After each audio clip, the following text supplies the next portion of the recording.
Hello दोस्तों, मैं नरेंद्र कुमार। आज मोदी सत्ता के 11 साल हो गए और इन 11 सालों में देश को क्या उपलब्धि हासिल हुई। हर सरकार अपनी उपलब्धियों पर बात करते हैं, लेकिन ये पहली सरकार भारतीय जनता पार्टी की है जो अपनी उपलब्धियों के ऊपर में सिर्फ अपना गुणगान करती है। धरातल पे क्या हो रहा है उसके बारे में कोई बात नहीं करती है ये सरकार। मोदी जी कहा करते थे 2014 के पहले कि हम ऐसा सरकार लाएंगे जो चप्पल पहनने वाले लोग भी प्लेन में सफ़र किया करेंगे। वाह मोदी जी वाह।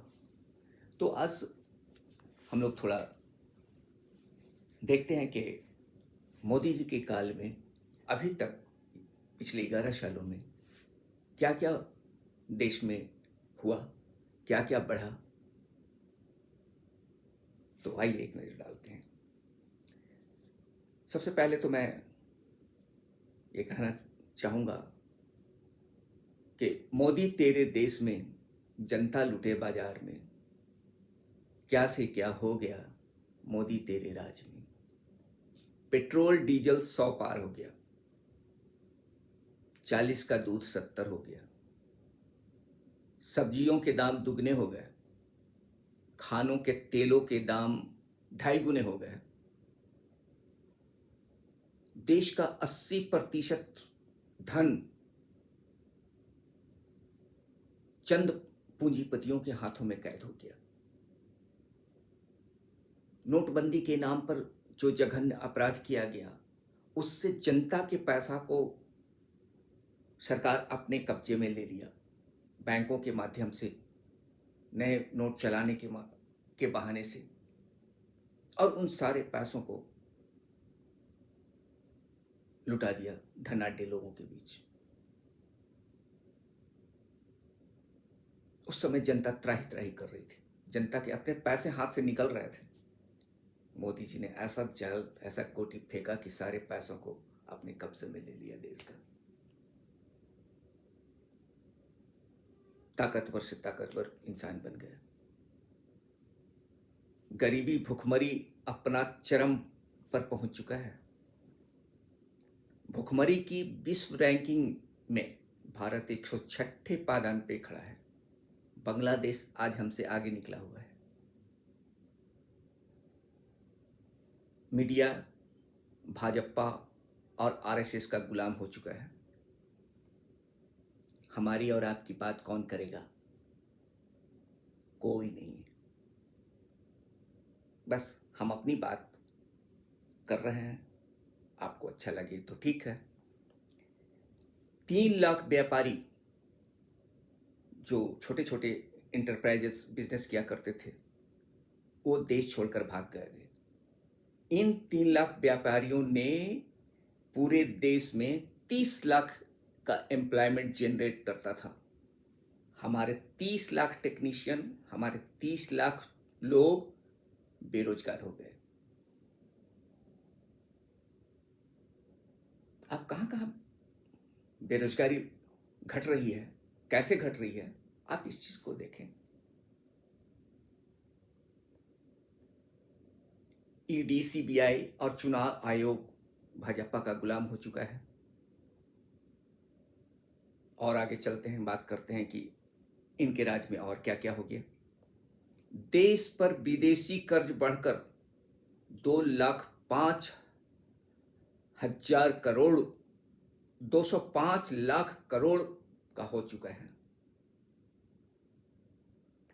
अब आप 205 लाख करोड़ को अपनी आबादी, देश की आबादी 140 करोड़ से आप डिवाइड कर लो, तब पता चल जाएगा कि आपके ऊपर कितना कर्ज है। ये मैं आपके ऊपर छोड़ रहा हूं। 1971 में इंदिरा गांधी ने पाकिस्तान को 2 टुकड़े में बांटा। अमेरिका घोर विरोधी था।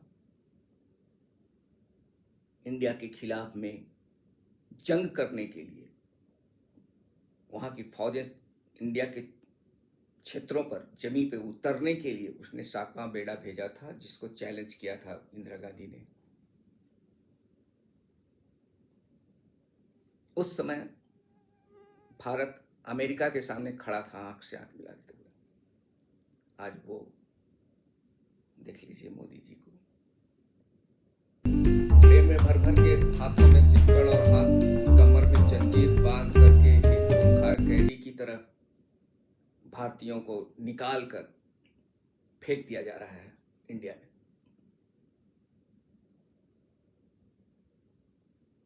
अभी तो एक समाचार और प्राप्त हुआ है कि अब इंडिया में ना फेंक कर भारतीयों को वहां से निकाल करके देश के, विश्व के डिफरेंट डिफरेंट जगहों पे उठाकर फेंक दे रहा है। अभी हाल की घटना ये है, सुना गया है, वायरल भी था टीवी पे, कि अमेरिका से हिंदुस्तानियों को प्लेन में भर करके पाकिस्तान पनामा के किसी अनजान जगह पे जाकर छोड़ दिया। ताड़ से गिरे तो खजूर बैठ के, अब पनामा सरकार हिसाब लेगी उन हिंदुस्तानियों का क्या करना है। गैस सिलेंडर 400 रुपया हुआ करता था और उस पर सब्सिडी भी आ जाती थी, 150 रुपये, कुछ भी कह लो, तो एवरेज रेट 300-350 रुपया पड़ता था। आज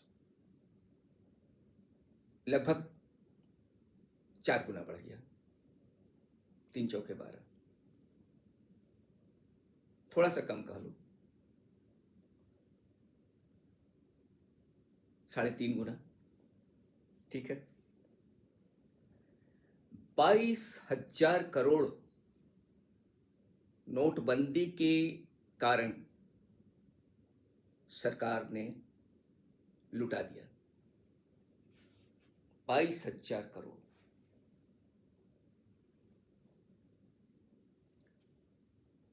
अब ये 22,000 क्या चीज पे लुटा है, कैसे लुटा?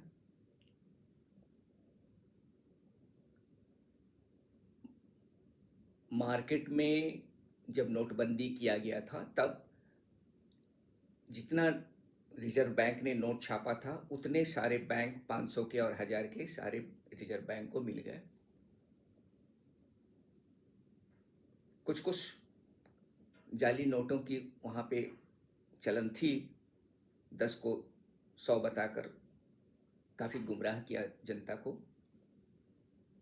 उसके कंपैरिजन में जो आज 22,000 करोड़ रुपया नए नोट छापने और उसको बाजार मार्केट में एटीएम के माध्यम से लोगों तक पहुंचाने, बैंकों तक पहुंचाने, इन सब सारे खर्चों को लेकर के इन सालों में ट्रैक पर आते आते रुपीस मनी मार्केट 22,000 करोड़ रुपया इंडिया खर्च कर चुका है। ये 22,000 करोड़ किसका था, आप सोचो। मणिपुर बर्बाद हो गया, अभी भी हिंसा की वारदातें चल रही है जबकि राष्ट्रपति शासन लागू है वहां। तो क्या सरकार है ये? आप अपने देश के अंदर एक छोटे से स्टेट को आप संभाल नहीं पा रहे हो, आप चाइना से लड़ोगे? आपकी हिम्मत है पाकिस्तान से लड़ने की? दोस्तों मैं आपसे बात कर रहा हूं, मैं किसी को कुछ बोल नहीं रहा हूं।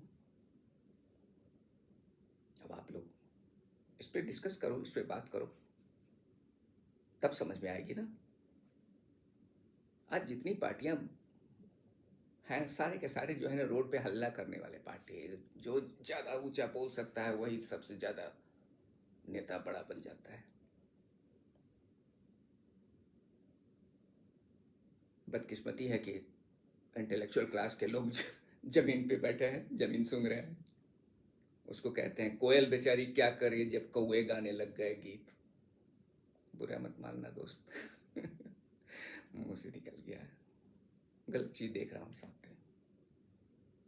मणिपुर में औरतों को नंगा करके रोड पे दौड़ा जाता था, दौड़ाया गया। इतना बड़ा विभत्स कांड हमारे देश में हुआ।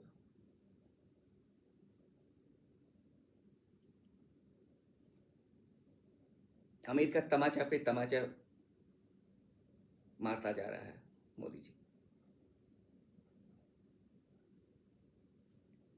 जरा सा रिएक्शन नहीं है। ये लड़ेंगे चाइना से, ये बनेंगे विश्व गुरु।